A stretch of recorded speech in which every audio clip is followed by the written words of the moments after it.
అయితే ఇంకొక వాక్యంతో మేము ముందుకు వచ్చిన ఒక చిన్న పల్లెకి పాడుకుందాం. నా ఎడ నీ ప్రణాళికేంటయ్యా,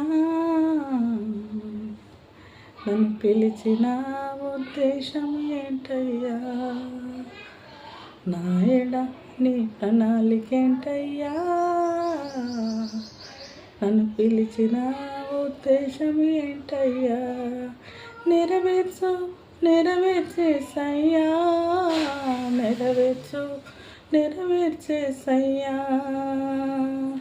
కలవరపడుతున్నా, కన్నీరు పెడుతున్నా, అధైర్యపడుతున్నా, అలసిపోతున్నా, కలవరపడుతున్నా, కన్నీరు పెడుతున్నా, అధైర్యపడుతున్నా, అలసిపోతున్నా, నాయన నీ ప్రణాళికేంటయ్యా, నన్ను పిలిచిన ఉద్దేశం ఏంటయ్యా, నెరవేర్చేసయ్యా, నెరవేర్చేసయ్యా.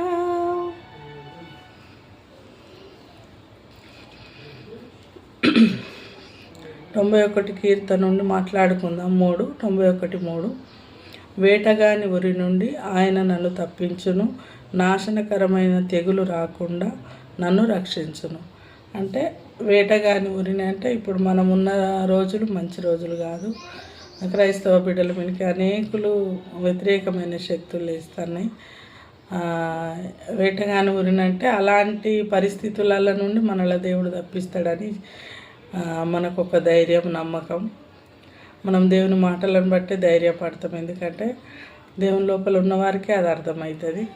మనం మనుషులను బట్టి కాదు, బంగారాన్ని బట్టి కాదు, ఎండిని బట్టి కాదు, ధనమును బట్టి కాదు, కానీ దేవుని బట్టే మన అతిశయం ఉంటుంది. ఈ వాక్యాన్ని దేవుడు దీవించును గాక. ఆమేన్.